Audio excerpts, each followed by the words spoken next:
Bismillahirrahmanirrahim. Assalamualaikum warahmatullahi wabarakatuh.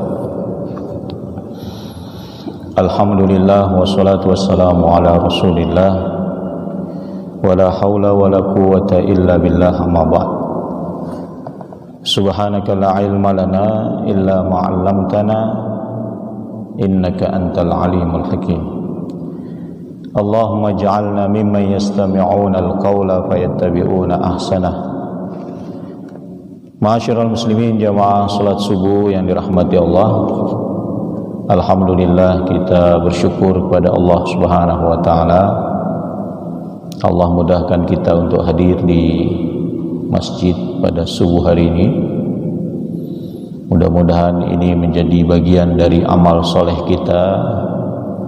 Terlebih kita masih berada di 10 hari pertama bulan Zulhijjah, di mana Nabi sallallahu alaihi wasallam dalam Sahih Bukhari yang diriwayatkan dari Ibnu Abbas radhiyallahu anhuma mengatakan, ma min ayyam al-amalus salih fiha ahabbu ilallah min hadhil ayyam, yakni ayyamul ashr. Tidak ada hari di mana beramal soleh di dalamnya lebih Allah cintai, lebih Allah sukai daripada hari-hari ini. Yang dimaksud dengan hari-hari ini adalah 10 hari pertama bulan Dzulhijjah. Dan kita sudah berada di hari ke-6, memasuki hari ke-5 ya. Baik. Kemudian sahabat mencoba membandingkan dengan berjihad. Karena selama ini yang mereka pahami, berjihad menjadi amalan yang paling disukai oleh Allah. Sehingga mereka bertanya kepada Rasulullah, ya Rasulullah, walal jihad fi sabilillah? Wahai Rasulullah, apakah beramal soleh di 10 hari pertama bulan Zulhijjah itu masih lebih disukai oleh Allah atau berjihad di jalan Allah? Maka kemudian Nabi menjawab pertanyaan sahabat itu dengan mengatakan, walal jihad fi sabilillah. Bahkan jika dibandingkan dengan jihad fi sabilillah sekalipun, masih lebih disukai oleh Allah beramal soleh di 10 hari pertama bulan Dzulhijjah yang kita berada di dalamnya. Tetapi di ujung hadis Rasulullah mengatakan, illa rajulun kharaja bi nafsihi wa malihi falam yarji min dzalika bi syai'. Kecuali kalau orang yang berjihad itu keluar dengan jiwa raganya, dengan harta bendanya, tetapi kemudian dia tidak kembali, artinya dia syahid di medan jihad, maka itu lebih Allah sukai daripada beramal soleh di 10 hari pertama bulan Dzulhijjah. Namun kalau yang berjihad itu kembali dalam keadaan selamat ataupun terluka, maka beramal soleh di 10 hari pertama bulan Dzulhijjah masih lebih disukai oleh Allah dibanding berjihad itu sekalipun.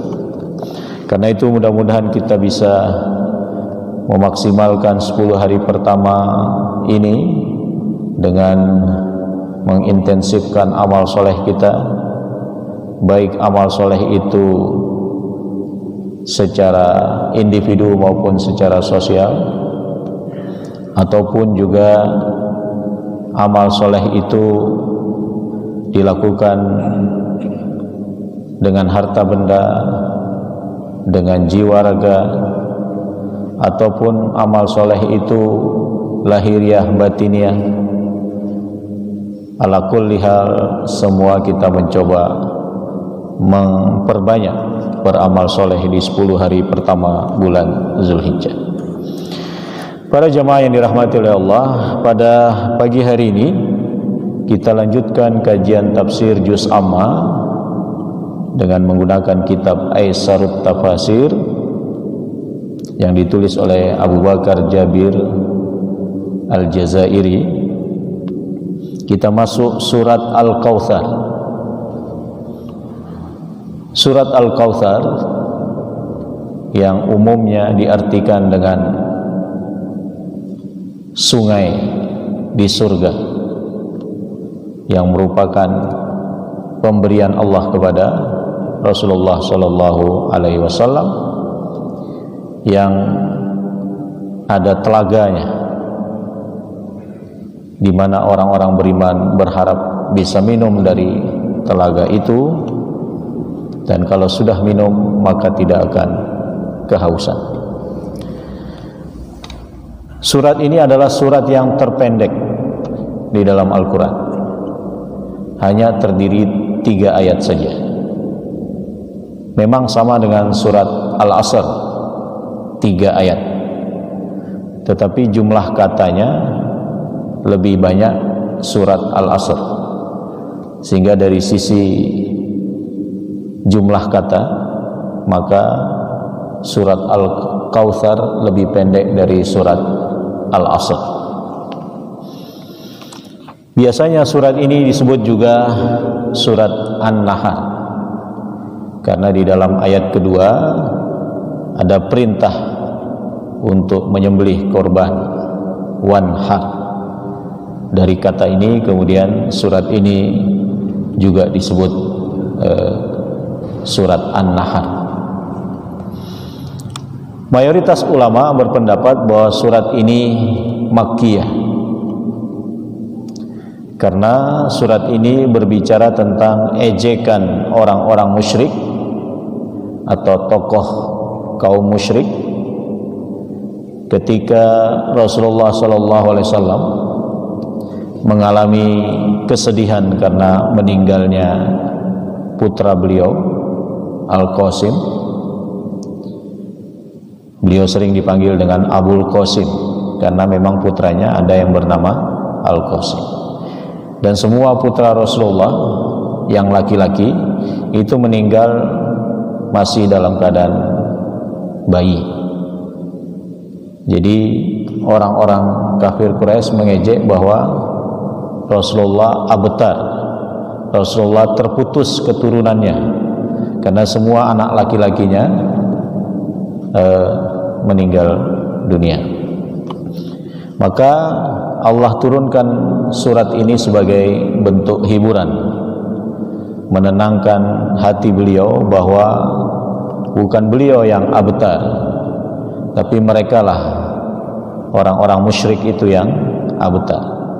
Karena keturunan beliau lahir dari Fatimah bersama Ali bin Abi Thalib radhiyallahu anhu.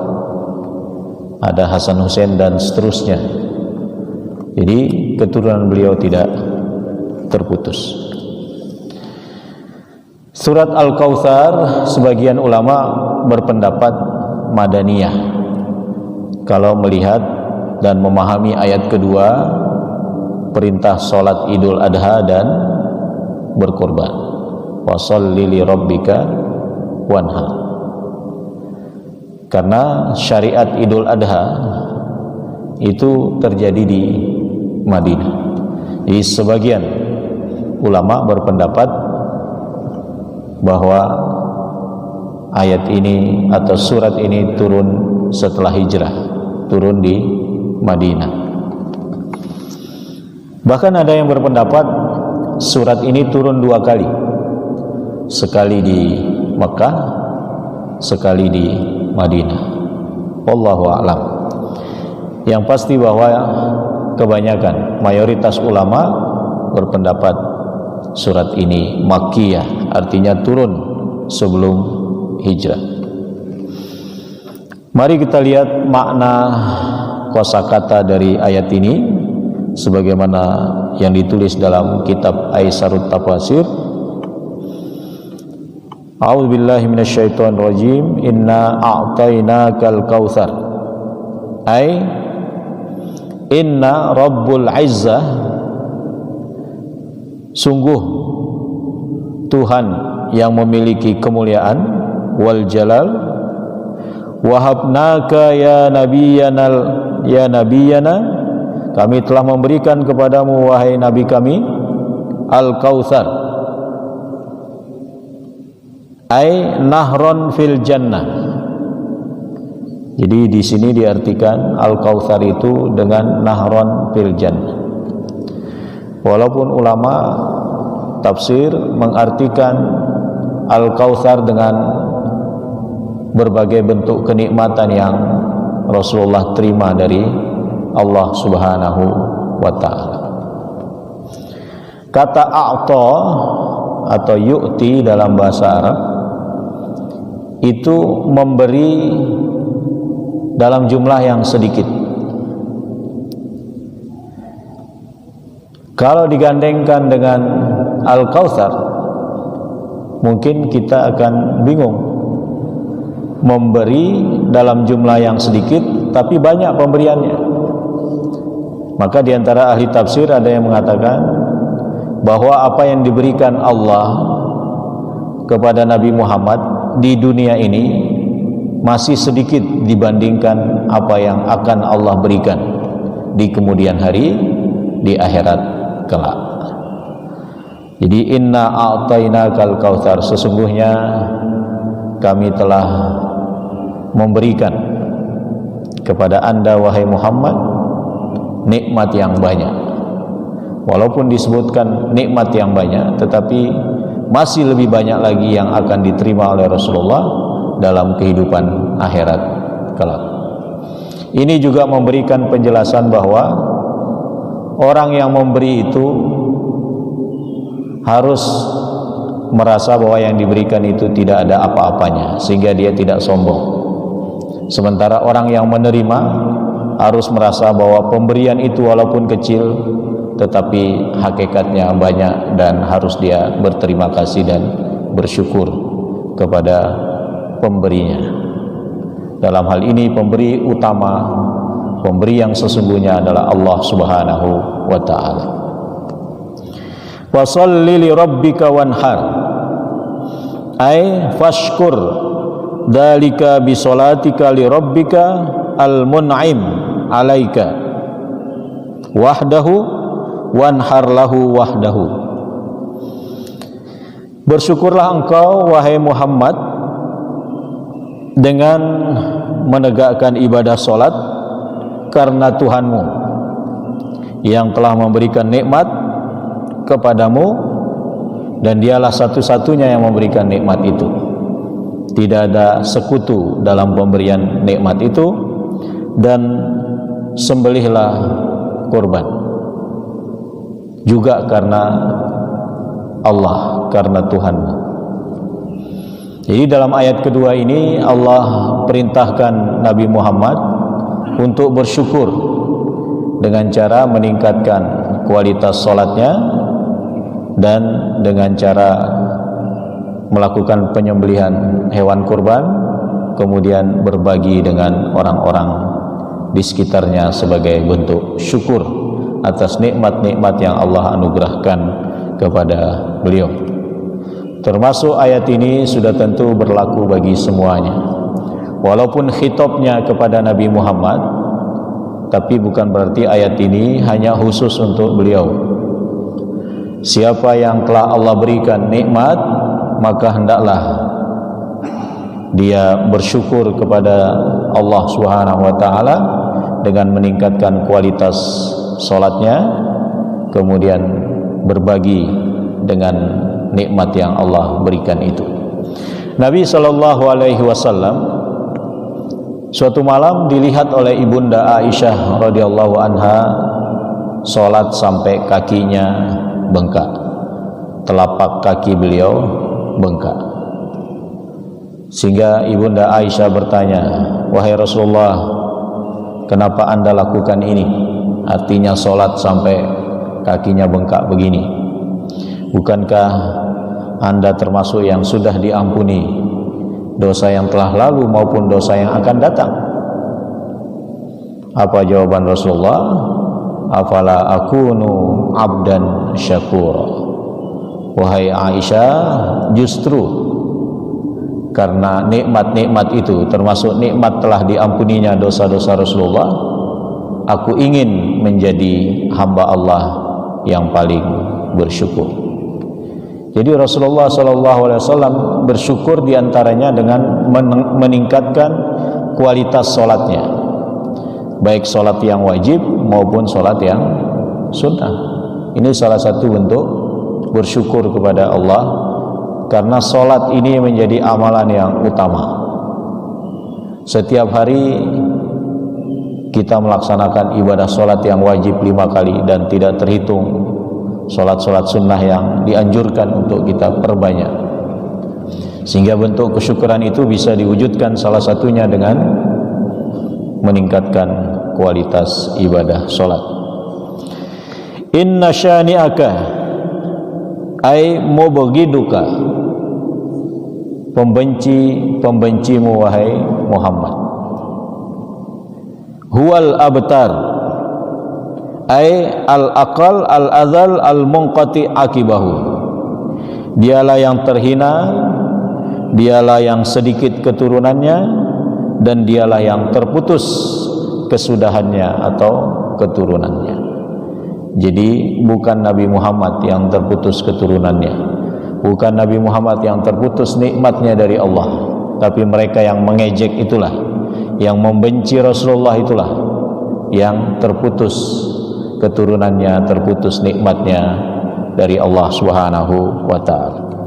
Itu makna ayat yang tercantum dalam kitab ini, makna kosakata yang ada. Selanjutnya kita melihat makna ayat.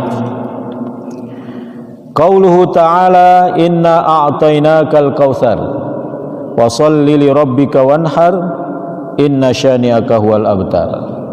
Sungguh kami telah memberikan kepadamu wahai Muhammad nikmat yang banyak, di antaranya adalah sungai yang ada di surga. Maka salatlah karena Tuhanmu dan berkorbanlah. Sesungguhnya pembenci-pembencimu itulah yang terputus. Hazihil ayat as-salas muhtassa bi Rasulillah sallallahu alaihi wasallam idh huwa al-mukhatab biha. 3 ayat ini khusus kepada Rasulullah sallallahu alaihi wasallam karena mukhatabnya, orang yang diajak untuk berkomunikasi itu adalah Rasulullah. Jadi menggunakan domir ka, anta. Wa annaha tahmilu tabi'ut ta'ziyah li Rasulillah sallallahu alaihi wasallam. Surat ini berisi tentang hiburan, takziah kepada Rasulullah. Kenapa? Faqad ruya annahu lamma mata ibnun Nabi sallallahu alaihi wasallam Al-Qasim qala Al-As bin Wa'il As-Sahmi batara Muhammad. Kenapa ini merupakan hiburan bagi Rasulullah? Karena ketika putra beliau yang bernama Al-Qasim meninggal dunia, seorang pembesar Quraisy, tokoh musyrik yang bernama Al-As bin Wa'il Al-Hashami itu mengatakan batara Muhammad.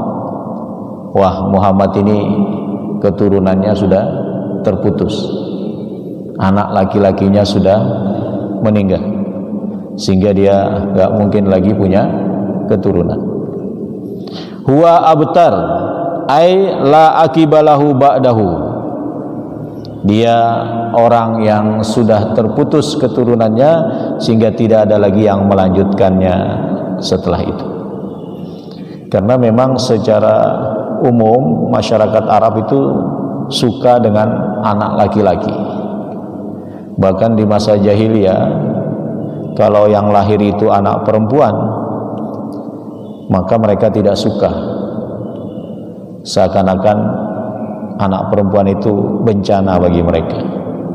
Tetapi kalau yang lahir itu laki-laki, maka mereka berbangga hati. Nah, Islam datang untuk menyebutkan bahwa apapun kehendak Allah yang lahir dari rahim seorang ibu, maka dia adalah ciptaan Allah dan punya keistimewaan masing-masing. Tidak perlu bersedih dan kecewa ketika yang lahir perempuan, dan juga tidak perlu sombong dan berbangga jika yang lahir laki-laki. Fa anzalallahu ta'ala hadhihi surah tahmilur rad alal as wa ta'ziyah lirrasul sallallahu alaihi wasallam. Karena itu turunlah ayat ini untuk menolak ejekan Al-As tadi, Al-As bin Wa'il, ya, dan menjadi hiburan, penenang bagi Rasulullah sallallahu alaihi wasallam, wal busyra lahu wa li ummatihi bil kautsar, dan merupakan kabar gembira bagi beliau dan bagi umatnya akan Al-Kautsar, akan banyaknya nikmat yang Allah berikan. Alladzi huwa nahrun fil jannah, yang mana Al-Kautsar itu diantara makna utamanya adalah sungai di surga. Hafatuhu minadz zahab, pinggirannya, tepian sungai itu terbuat dari emas. Wa majrahu alad dar wal yakut, adapun airnya mengalir dari di atas permata, di atas berlian. Wa turbatuhu atyab minal misk, aroma airnya itu lebih harum dari minyak misik, minyak paling harum, ya, biasa diterjemahkan dengan kesturi, tetapi yang dimaksud adalah parfum paling harum itu masuk kategori al-misik. Jadi aroma sungainya, airnya ternyata lebih harum dari al-misik. Wa ahla wa ma'uhu ahla minal asal, airnya kalau diminum itu lebih manis dari madu. Padahal madu manis ya, apalagi madu Sumbawa gitu ya. Kemudian wa abiyat minas salat, lebih putih dari salju. Jadi ini gambaran sungai Al-Kautsar yang terambil dari hadis Rasulullah sallallahu alaihi wasallam. Wa minal kautsar yamla'ul haud alladhi fi ardati al-qiyamah, dan dari Al-Kautsar itu nanti akan membentuk telaga yang akan diperlihatkan pada hari kiamat.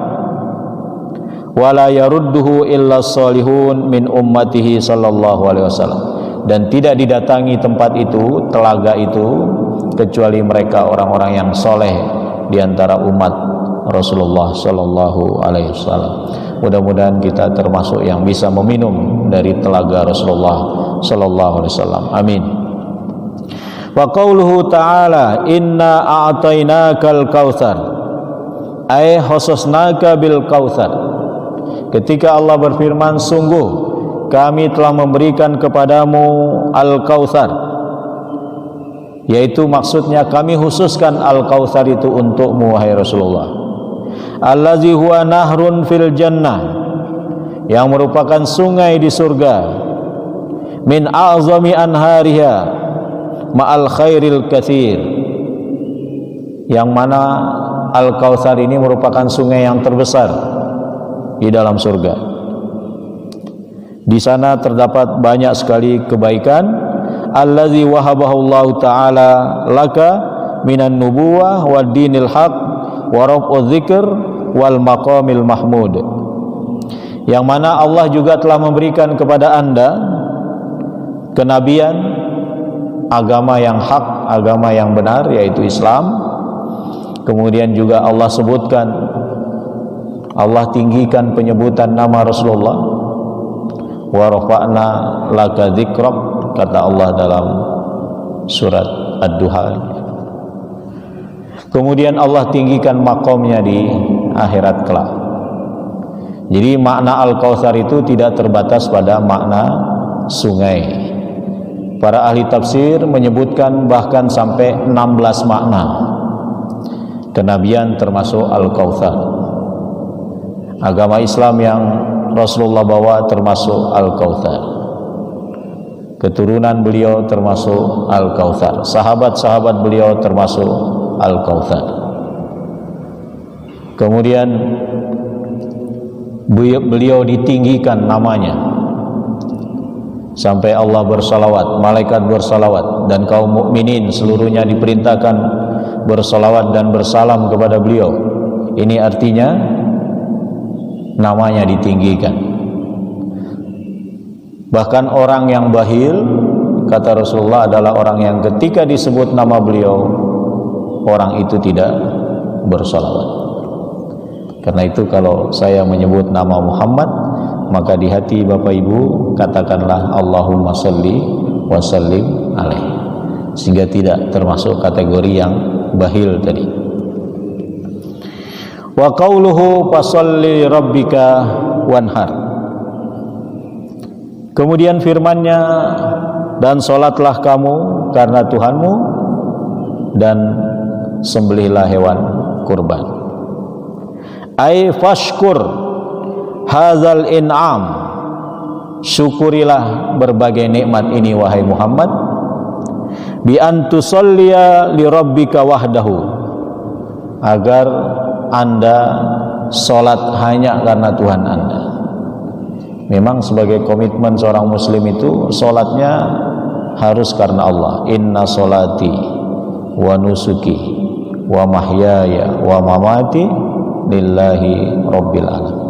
Jangan sampai salat seorang mukmin, kurban seorang mukmin, hidup dan matinya seorang mukmin itu bukan karena Allah Subhanahu wa taala. Nah, ayat ini menegaskan kembali agar salat kita jangan sampai bukan karena Allah. Kalau di dalam surat Al-Maun ada orang yang salat dengan riya, alladzina hum yuraun, riya dalam salatnya maupun amal-amalnya. Maka di surat Al-Kautsar ini kebalikannya, hendaklah melaksanakan salat itu karena Allah. Wala tusyrik bihi ghairahu, jangan sekutukan Allah dalam salat-salat Anda. Wa kadza an-nahar, demikian juga dengan penyembelihan. Fala tazbah li ghairihi ta'ala, jangan kalian sembelih, jangan Anda sembelih korban Anda karena selain Allah. Memang syariat atau ajaran penyembelihan itu pada setiap umat itu ada.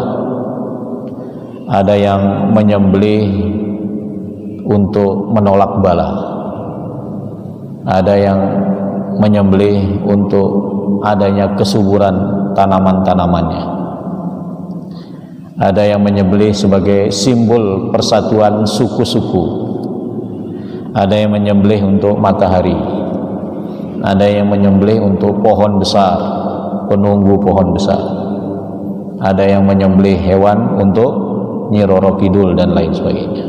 Nah, ayat ini menegaskan jangan sampai menyembelih hewan atau berkorban bahimatul an'am itu karena selain Allah Subhanahu wa ta'ala.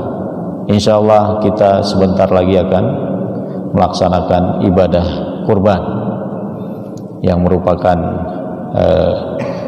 amalan terbaik di hari ke-10, yaitu meneteskan darah hewan kurban. Sebelum tetesan darah itu sampai di tanah, maka rahmat dan ampunan Allah sampai kepada pengorbannya. Disinilah keutamaan ibadah kurban.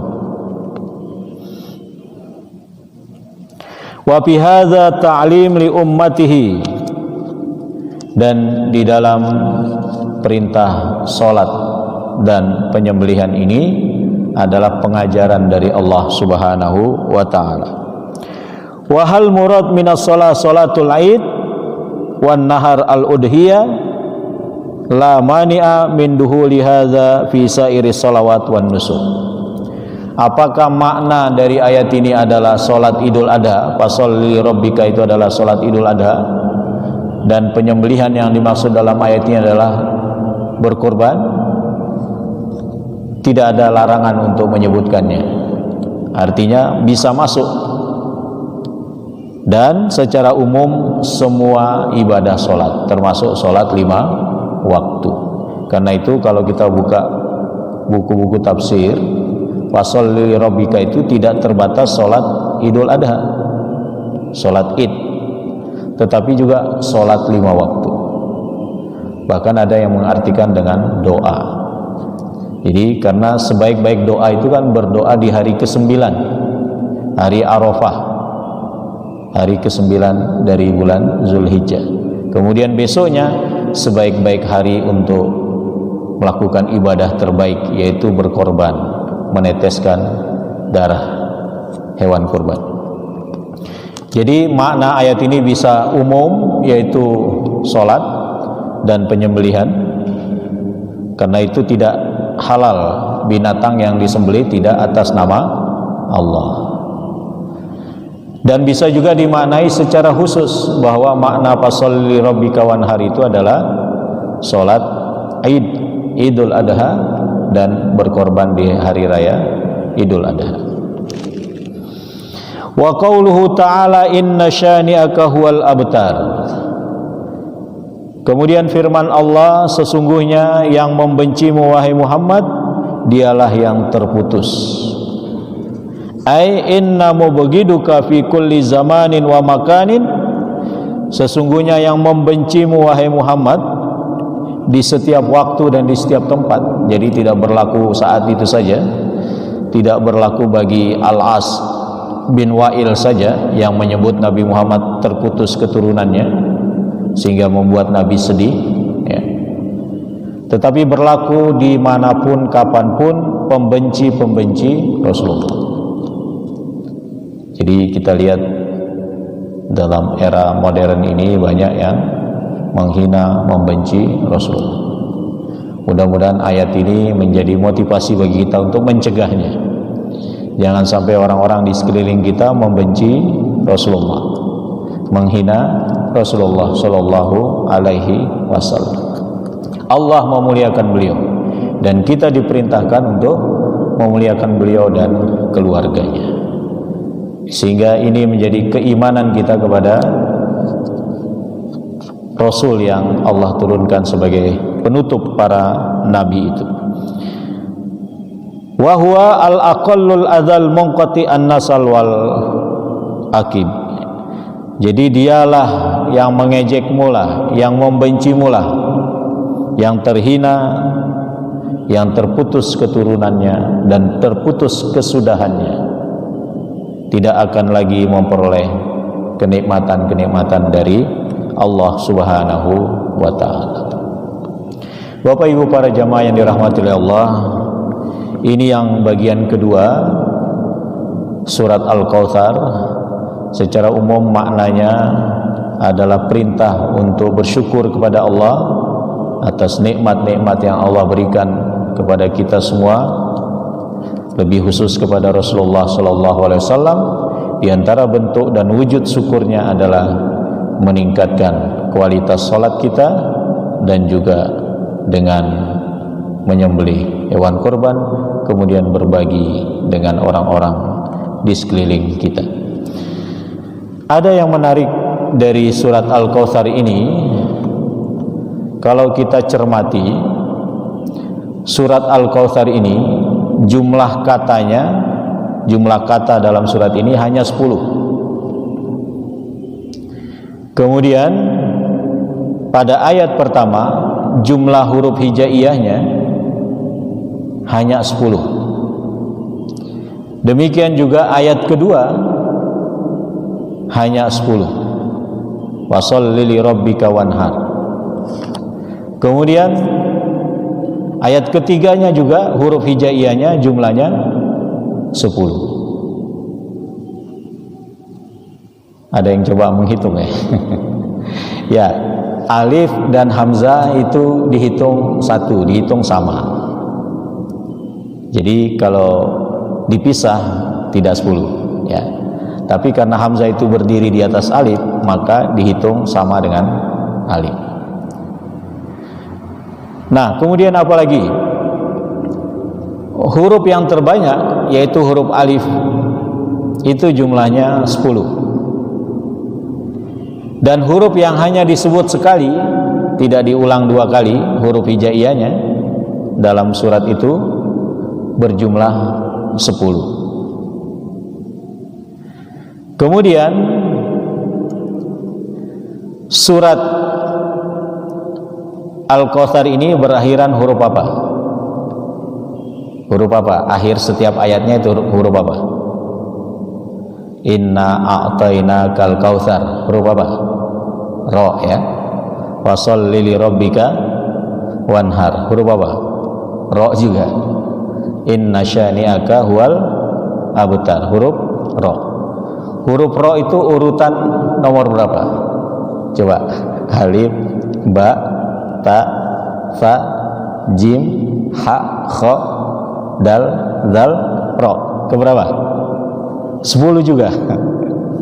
Ke 10. Kemudian surat-surat yang ada dalam Al-Quran yang berjumlah 114 surat itu, ada diantaranya berakhiran huruf ra. Kalau kita hitung, kita cari, ternyata yang berakhiran huruf ra dari surat yang 114 itu ada 10. Jadi ada 10 surat berakhiran ra ya. Kemudian apa lagi? Dan surat Al-Kautsar ini merupakan urutan ke-10 dari surat yang berakhiran ra. Nah, apa maknanya kok 10 ya? Mungkin untuk mengingatkan kita 10 Zulhijjah. Karena diantara makna perintah dalam surat Al-Kautsar ini perintah yang kita laksanakan pada tanggal 10 Zulhijjah itu, yaitu menyembelih hewan kurban. Jadi memang dari sisi keteraturan huruf maupun ayatnya itu juga bagian dari kemukjizatan Al-Quran. Kemudian yang terakhir, para jamaah yang dirahmati oleh Allah, hidayatul ayat, petunjuk-petunjuk yang terdapat dalam ayat ini, pelajaran-pelajaran yang bisa kita ambil. Yang pertama, bayanu ikramillahi ta'ala li rasulillahi Muhammad sallallahu alaihi wasallam. Penjelasan tentang bagaimana Allah memuliakan Rasulnya, memuliakan Nabinya, Nabi Muhammad sallallahu alaihi wasallam, yaitu diantaranya dengan memberikan banyak nikmat.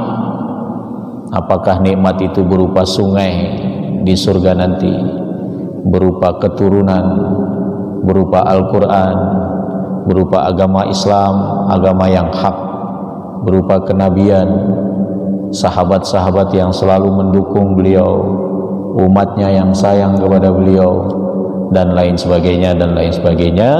Itu merupakan bagaimana Allah memuliakan Rasulnya yang bernama Muhammad sallallahu alaihi wasallam. Yang kedua, ta'kidu ahaditsil kautsar wa annahu nahrun fil jannah. Penguatan hadis-hadis yang berbicara tentang Al-Kautsar, yang makna umumnya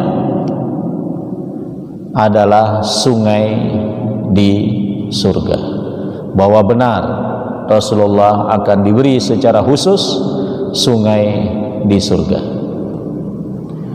Kemudian yang ketiga, wujubul ikhlas fil ibadat kulliha, la siyama as-salat wan nahar.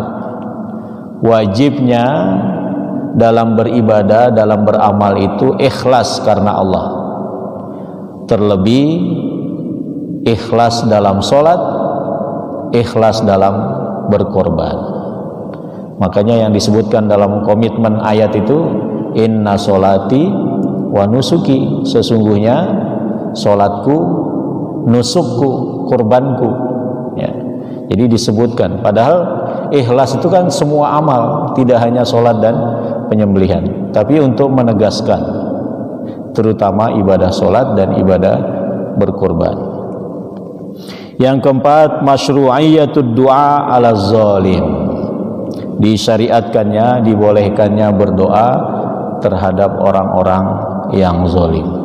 Dan memang doa orang terzalimi itu tidak ada hijab antara doanya dengan Allah Subhanahu wa ta'ala. Karena itu kita harus berhati-hati dalam hidup ini, jangan sampai menzalimi orang lain, karena ketika dia akan berdoa untuk kesengsaraan kita, bisa jadi doanya diijabah oleh Allah Subhanahu wa ta'ala. Para jamaah yang dirahmati oleh Allah Subhanahu wa ta'ala, inilah empat pelajaran yang bisa kita ambil dari surat Al-Kautsar. Dalam beberapa hari, tepatnya hari Jumat, Allah perintahkan kita untuk berkorban. Para ulama menjelaskan bahwa hukum berkorban itu sunnah muakkadah. Jumhurul ulama, mayoritas ulama berpendapat berkorban itu sunnah muakkadah, sunnah yang sangat dianjurkan. Tetapi ada sebagian ulama yang menyebutkan hukumnya wajib bagi yang mampu. Mereka mendasarkan pendapat mereka dalam sebuah hadis di mana Rasulullah bersabda, ya, man kana lahu sa'atan walam yudahi fala yaqrabanna musallana. Siapa yang punya keleluasaan, kelapangan rizki untuk berkorban, tetapi dia tidak berkorban, maka jangan dekati tempat sholat kami. Hadis ini dijadikan oleh sebagian ulama sebagai dasar wajibnya berkorban bagi yang mampu, bagi yang memiliki kelapangan rezeki. Karena mungkin saja di antara kaum muslimin itu rela mengeluarkan harta bendanya melebihi harga hewan kurban ketika sesuatu yang disenanginya. Musim ikan koi, beli ikan koi gitu. Musim bunga, beli bunga. Musim A, musim C, beli ini. Ketika musim kurban, tidak mau beli kurban. Nah, ayat ini memotivasi kita supaya kita berkorban. Kemudian cara berkorban pada masa Rasulullah, sudah sah berkorban itu dengan seekor kambing untuk diri dan keluarganya. Berdasarkan hadis dari Abu Ayyub Al-Ansari bahwa seseorang pada masa Rasulullah itu berkorban untuk dirinya, berkorban dengan seekor kambing untuk dirinya dan mengikutkan keluarganya. Jadi keluarganya diikutkan untuk memperoleh pahala ibadah yang mulia ini. Tetapi bukan berarti kemudian satu keluarga urunan sekian ribu kemudian beli satu ekor kambing. Pembiayaannya tetap dilakukan oleh seorang, yaitu mungkin kepala keluarganya. Kemudian kepala keluarga yang bernama si fulan itu menyerahkan atau menyembelih sendiri hewan kurbannya, bahwa dia niatkan itu atas dirinya dan keluarganya. Sebagaimana Rasulullah berkorban dengan 2 ekor kambing. Yang kambing pertama beliau niatkan untuk diri dan keluarganya, sedangkan kambing keduanya untuk umatnya yang mengimani Allah dan tidak menyekutukannya, dan yang mengimani risalah yang beliau bawa.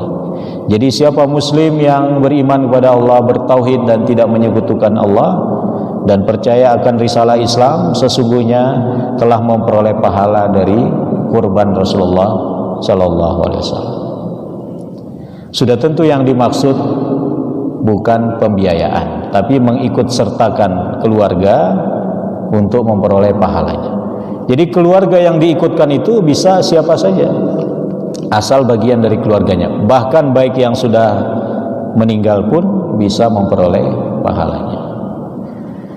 Dalam pendapat ulama, yang berkorban itu bagi yang meninggal harus berwasiat dan bernazar.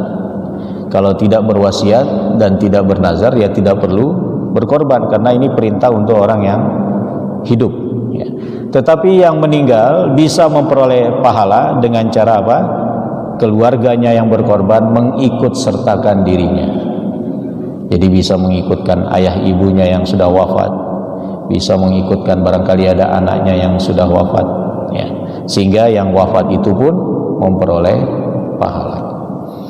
Nah, untuk sapi dan onta atau sapi, kerbau, kemudian onta boleh bersyarikat maksimal 7 orang. Jadi kalau kambing tidak boleh bersyarikat, tapi kalau sapi dan onta boleh bersyarikat. Dan seperti halnya kambing, boleh diatasnamakan pengorban dan keluarganya. Kemudian ada satu larangan bagi pengorban jika Bapak Ibu berkorban tahun ini, agar tidak memotong kuku, tidak mengambil bagian dari rambut apapun yang ada di tubuh kita, rambut kepala sampai kaki kita, ya, dalam rangka ketaatan sampai disembelihnya hewan kurban kita. Walaupun ulama berbeda pendapat apakah sampai pada tingkatan haram atau tidak, setidak-tidaknya ini menjadi amal soleh di 10 hari pertama Zulhijjah. Tidak memotong kuku, tidak mengambil bagian dari rambut yang ada dalam tubuh kita atau di tubuh kita. Tetapi tidak berlaku bagi yang diikutkan. Misalnya dalam satu keluarga, pengorban utamanya adalah kepala keluarga, si fulan, mengikutkan istri dan anak-anaknya atau keluarga lainnya, maka bagi yang diikutkan tadi tidak termasuk larangan itu. Dia boleh memotong kuku dan boleh juga mengambil bagian dari rambutnya atau memotong rambutnya. Wallahu a'lam bishawab. Mari kita terus meningkatkan ibadah kita khususnya di 10 hari pertama Zulhijjah ini, dan puncaknya kita saksikan kaum muslimin melaksanakan ibadah kurban. Kita agungkan Allah dengan bertakbir sampai hari terakhir, hari tasyrik tanggal 13 Zulhijjah. Syariat bertakbir itu dilakukan cukup panjang sejak tanggal 1 Zulhijjah sampai dengan 13 Zulhijjah. Mudah-mudahan ada manfaatnya. Terima kasih atas perhatiannya. Mohon maaf atas segala kekurangannya. Wallahu a'lam bishawab. Subhanakallahumma wa bihamdika asyhadu an la ilaha illa anta astaghfiruka wa atubu ilaik. Assalamualaikum warahmatullahi wabarakatuh.